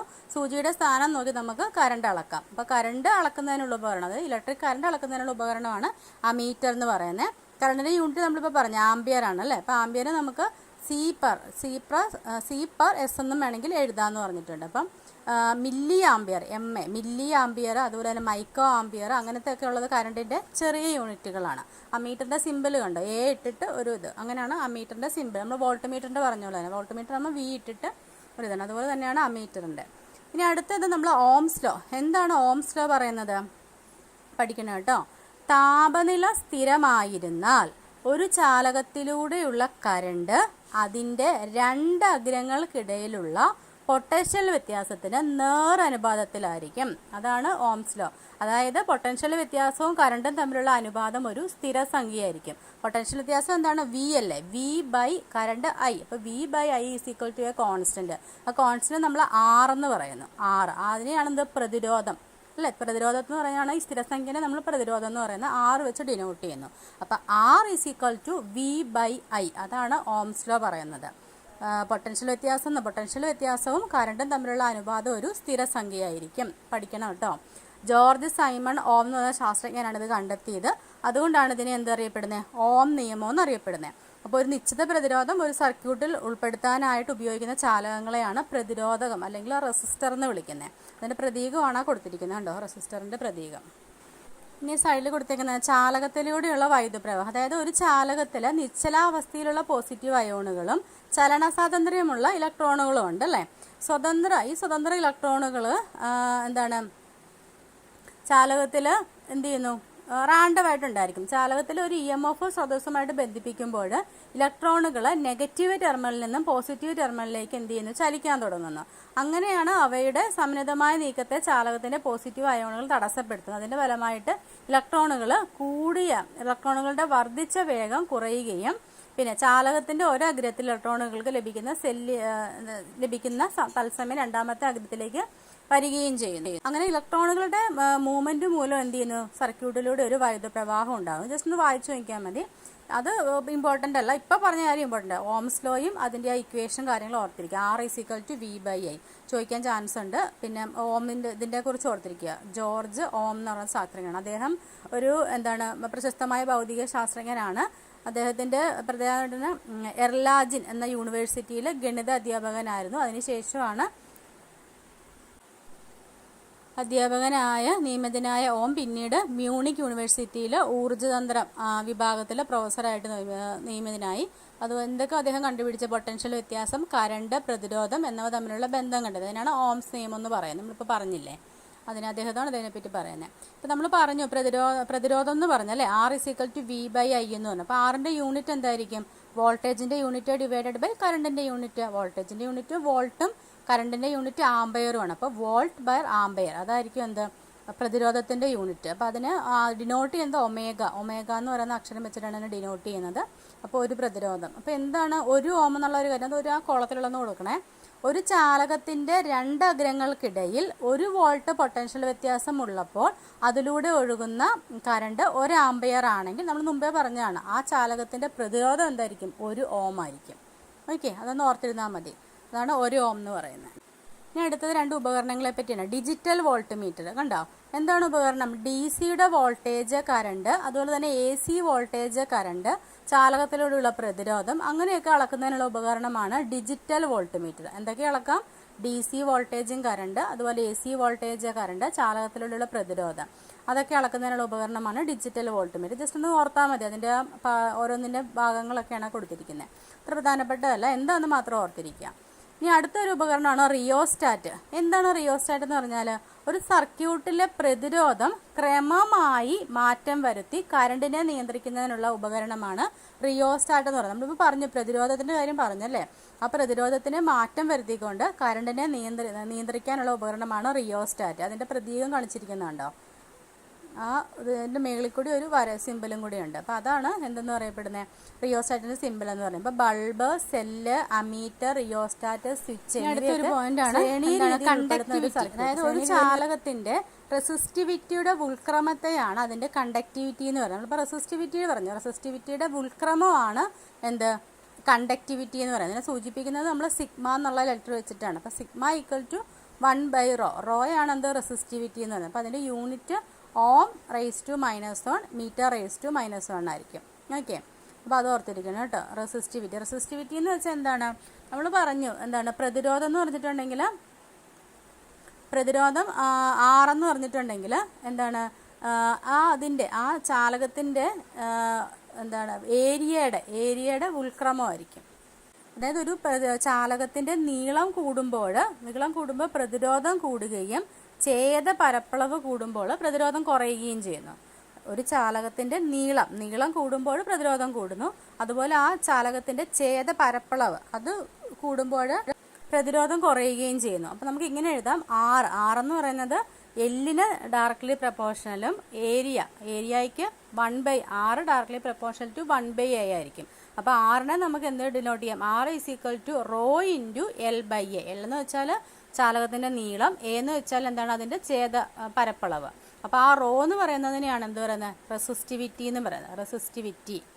അപ്പോൾ ഒരു ചാലകത്തിലൂടെയുള്ള പ്രതിരോധം എന്ന് പറഞ്ഞാൽ ആ ചാലകത്തിൻ്റെ നീളത്തിന് ഡയറക്ട്ലി പ്രപ്പോർഷണലും അതിൻ്റെ ഛേദ പരപ്പളവിന് ഇൻവേഴ്സ്ലി പ്രപ്പോർഷണൽ ആയിരിക്കും. അപ്പോൾ ആ പ്രപ്പോർഷണാലിറ്റി മാറ്റാൻ വേണ്ടി നമ്മളൊരു കോൺസ്റ്റൻറ്റ് കൊടുക്കുന്നത്, അതാണ് റെസിസ്റ്റിവിറ്റി എന്ന് പറയുന്നത്. റെസിസ്റ്റിവിറ്റി.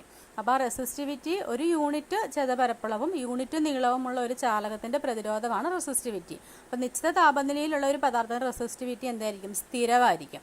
അപ്പോൾ അതുപോലെ വ്യത്യസ്ത പദാർത്ഥങ്ങൾക്ക് വ്യത്യസ്ത റെസിസ്റ്റിവിറ്റി ആയിരിക്കും. അപ്പോൾ റെസിസ്റ്റിവിറ്റിയുടെ യൂണിറ്റാണ് ഓം മീറ്റർ എന്ന് പറയുന്നത്. അതിൻ്റെ ഉൾക്രമമാണ് എന്ത്? കണ്ടക്ടിവിറ്റി. അപ്പോൾ രണ്ടും ഓർത്തിരിക്കുക. എന്താണ് റെസിസ്റ്റിവിറ്റിയുടെ യൂണിറ്റ് ഓം മീറ്റർ ആണ്.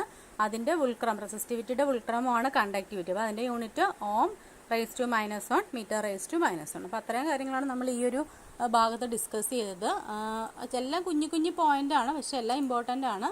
ആ പോയിന്റുകളായിട്ട് തന്നെ ഓർത്തിരിക്കുക കേട്ടോ. അപ്പോൾ ആ ഓരോ പോയിന്റും എന്താണ്, ഓംസ് ലോ ഒക്കെ ഒരുപാട് വട്ടം ചോദിച്ചിട്ടുള്ളതാണ്. അപ്പോൾ അത് നന്നായിട്ടൊന്ന് ഓർത്ത് വെച്ച് പഠിക്കാം. Okay, thank you.